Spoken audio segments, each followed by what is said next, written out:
My 47 female life is destroyed and I am beyond devastated. My husband, 34 male, is having an affair with my son. A few months ago, I noticed a change in my husband. We stopped having sex, which was very odd for us as we always had sex a few times a week.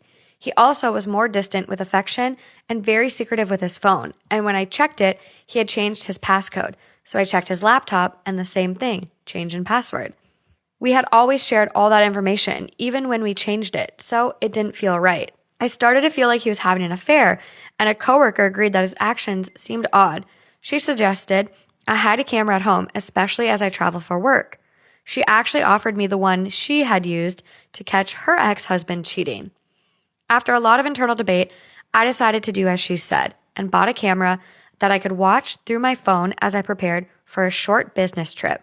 I hid it in our living room at an angle that covered most of the room, but mainly aimed at the top of the door so I could see if anyone picked him up or came in with him. When I checked it a few hours ago, I was horrified and devastated to see my husband kissing my son. My life is ruined, just completely destroyed, and I don't know how to go on. A part of me never wants to leave this hotel room. I don't know if I can ever look at either of them again after this betrayal. How am I supposed to go on? Oh, it's your son. Therapy. That is just like double-edged sword hitting you in the back and the chest. Like, Well, it's like, fuck. goddamn husband, right? Husband. So husband is one thing, but it's your son. Like, he came out of you. you can't just divorce your son. I wonder if she knew that her son was gay. I don't know. Let's see if there's any additional comments. The top comment on this one, you need to see a therapist. This is way too big for you to handle on your own.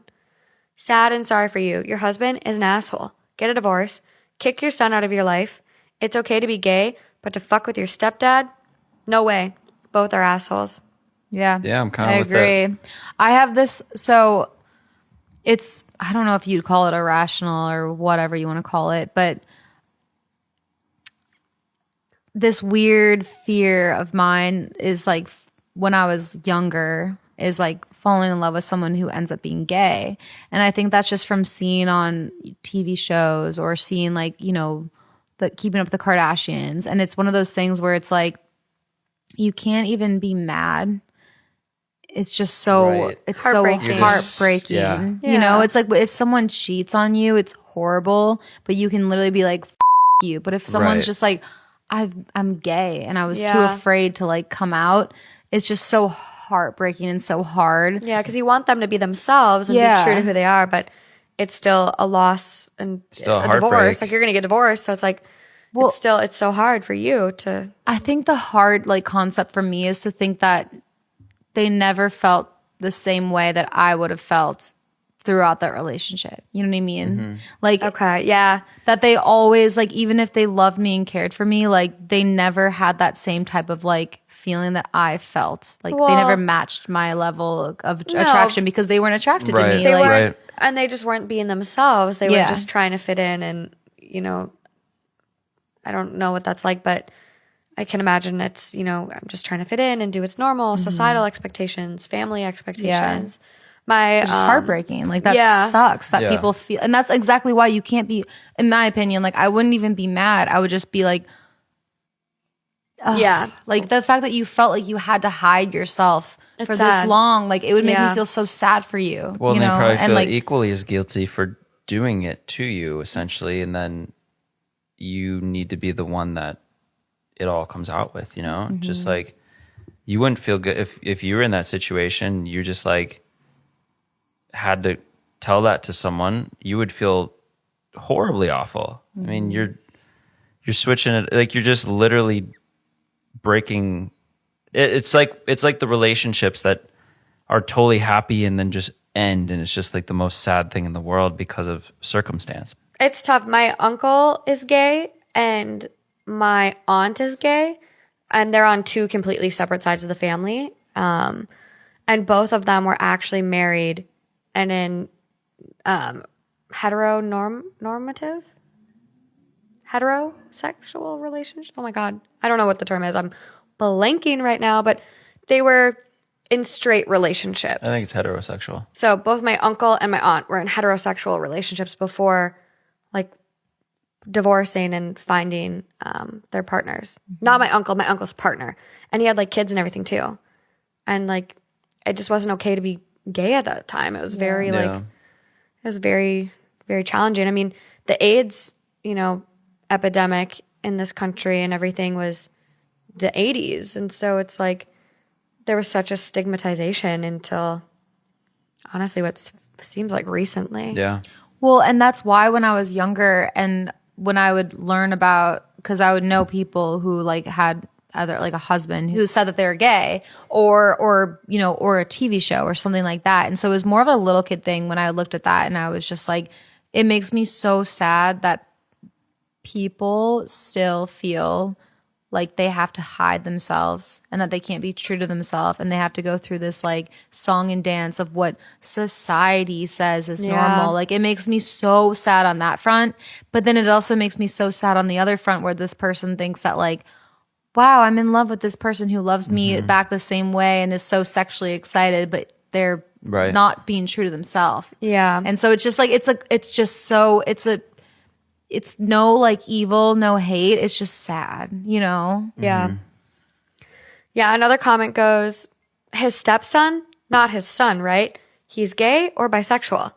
And she goes, stepson and my son's gay. Apparently my fucking husband is too. And I think there may be an update. There is. I called and told him I knew everything and wanted him out of my fucking house by the time I returned. He didn't apologize or even deny it. He just hung up on me. Wow. I texted going off and demanded him to confirm he'd leave and not be there when I came home. I never got a response from him, but my pathetic excuse for his son messaged and said they'd have his stuff out before I got back. I called him wanting to know how he could do this to me. I screamed and cried for I don't even know how long before he said, I'm sorry, I really am, but I love him. I ended up breaking my phone when he said it. I hurled it across the room and it smashed. I returned home to find all of his clothes gone and his wedding ring on the nightstand. I just don't understand how the two most important people in the world to me could do this. Be the most crushing thing breaks ever. my fucking heart. How do you do something like this to someone you claim to love? My son is or was my only child, but now he's dead to me. I never want to see him again. I've been home for 2 days and just have cried, drank, and slept. I know I need to see a divorce lawyer and therapist, but how do I find the strength to go on after this? I know when I tell people, my friends, family, etc., I'll be humiliated. Hell, I don't even want to be in this house that reminds me of them and what they did to me. But I literally haven't even had the strength to get dressed, let alone book a hotel and pack a bag. I mean, the humiliated thing is just not on you. Yeah, that. There's nothing to do with you. Like, no. Not on you at all. This was them and their actions. But you can relate to It's thinking that way and embarrassing. to feeling that. Yeah. It's definitely embarrassing. You don't want to be like, oh, what happened? Why are you getting divorced? Well, my husband, my son. Right. Like, nobody wants to say that. I mean, that's... No. I get like, okay, you're true to yourself now. You're being yourself. You're in love. But there's better ways to go about it. Get divorced first. At least. And don't have it be the goddamn son. Yeah, I just You're don't like, know. you're just taking someone down completely. Yeah. So the top comment, you won't be humiliated. You have nothing to feel humiliated over. This situation is so bizarre, so unique. It's like getting hit by lightning.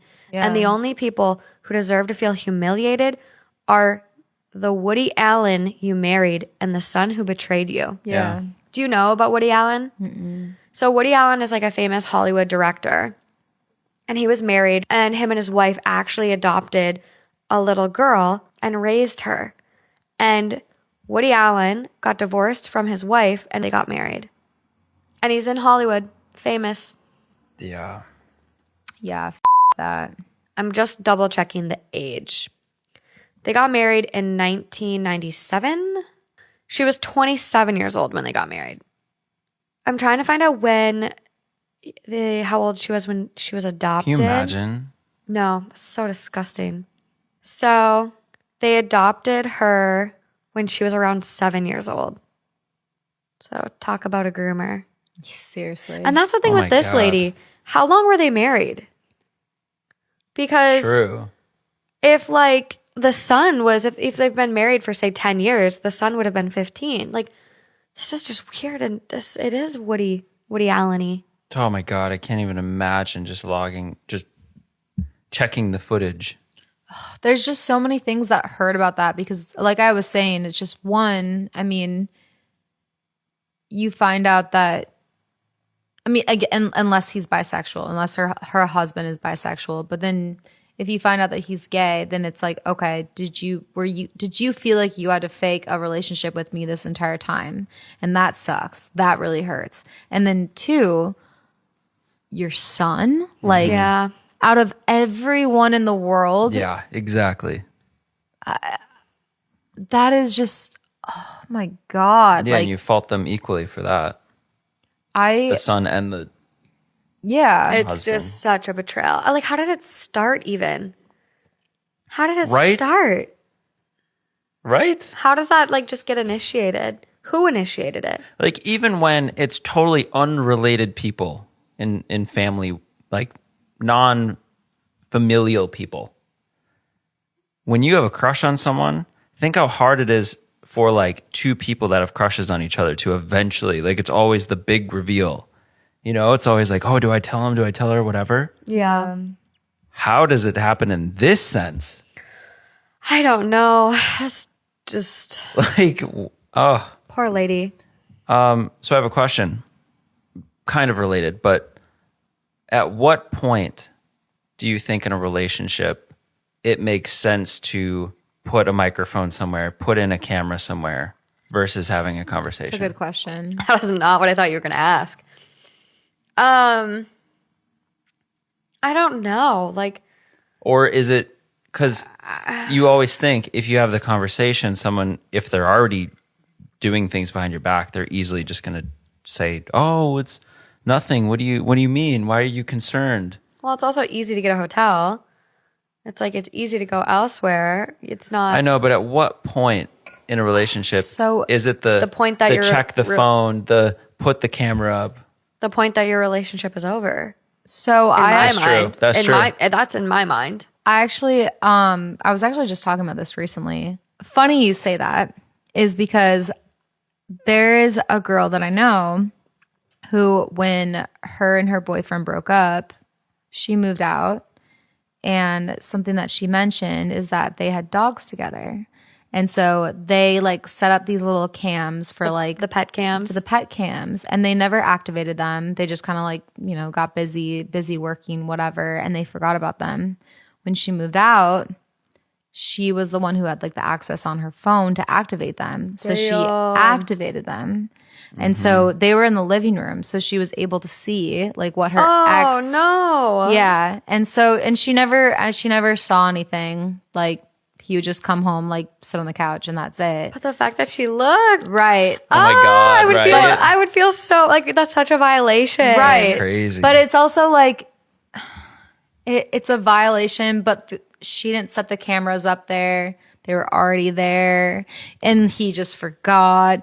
But I agree, it's like a violation. But it's like at what? Oh, You gotta delete the Well, login almost. but the thing that what I thought when you mentioned the fact that she set up cameras is like, how scary is it that people could just set up cameras anywhere you go? Like, I don't know if Yeah. you do some weird shit, you're picking your nose in a weird way, and like I don't know, like kung fu fighting in the mirror. Like it's just like. That's not cool to have someone watch you do weird shit. Haven't like you heard you pull your the pants Airbnb down. thing? You pull your pants down to look at your like butt for no reason. I don't know, weird shit, and like Yeah. now they're like watching you. Like that freaks me out. Haven't you guys heard about Ring cameras being hacked? No. Yeah, there's a lot of people that have had Ring cameras in their homes as like a break-in deterrent, and like if someone breaks in, then you see. And there were people hacking Ring cameras and being like, "I see you." Right. That's what I think So about the creepy. whole modern tech homes. Yeah. It's like your garage door you can open and close from your phone. Your lights, your everything you almost can control from your phone in certain homes now. You can unlock the door and let Black your Mirror dog shit. out and they can come back in. Well, did no one see the Disney Channel original movie about the Yes. smart house that Scared the shit out of did you see it? Yeah, of course. Yeah, like the smart house took over their lives and was holding them hostage. Like, Right. I think technology is Don't go. I think technology is great in so many ways, but I also think like the more technology you have, like the more potential for problems and like threats. Like even something so little, Westworld. Westworld. I love that show, but yes, crazy. But I also We're about to get say more tech, more problems. Yeah, yeah. more tech, more problems. I think too, it makes sense though if you have a house and you're gone for like you're on vacation. It is nice to have cameras on the outside, like for we sure. do. But then it's also nice to have cameras on the inside because Points it at the door. A, if anything happens. Doors. B, you can always check, like if it's a cabin or a house you don't or a place you don't go to a lot, you know it's not burnt to the ground. You know there's no flood. Well, you can make sure no one's broken in. Right, and there's Yeah. very positive applications for these things. I think if your partner knows, Yeah. yes. that's a different story. Like it's your rental home, it's your home, and you want security. Then your partner knows, and you're both on the same page. But like secret microphones and cameras. Well, so that I actually Yeah. read a Reddit about that where this girl said that like she'd go back to her parents' house. She's older, like older enough to be like moved out, whatever. And she would go back to her parents' house with her boyfriend in the living room, would cuddle with him, make out with him, watch a movie, whatever, and found out later on that they had cameras and microphones in those rooms. And she's like, I didn't do anything like crazy, but she's like, it Yeah. still makes me feel so weird that I That didn't is- know that my parents were watching me. That's weird. And so Yes. it's just like, I don't know. And that's why I say like this person that I know who zapped into the boyfriend. yeah, it's like ex-boyfriend. It's like I don't blame her because it's just like it'd be tempting when you're like, wait a minute, this login and like I just moved out, whatever. But also it's just like fuck, that's for sure. There's some lines that are like questionable right there, you know? Yeah. But I like how you said, I think when you get to that point, it kind of It's is the over. end. But then the hard thing too is if you confirm that nothing's going on, you almost kind of go back to normal, I guess. If the person didn't know. Yeah. So it's just like, Yeah. But also like, I don't know. I think your trust at that point is like kind of shattered. Yeah. Like, do So you ever it's- really get it back? Or are you still like, okay, well, I didn't catch him this time, but And then if they find out like what, then their trust is shattered. Just- because that's it's like, right. Yeah. That's right. yes. So it's like, it's best to just maybe have the conversation if you're suspicious. But the hard thing is, you don't know if they're going to tell the truth. Yeah. I know. That's why I think what you said is the best is like when you know it's over. Yeah. Yeah. But what if it isn't? Then I think It's if definitely not healthy. if you need to go to you need to go to couples If therapy. there's- yeah. Yes. I don't think it's necessarily like it's done, but I think there's definitely a big Stuff red to flag. work. Some stuff to work through for Yeah. sure.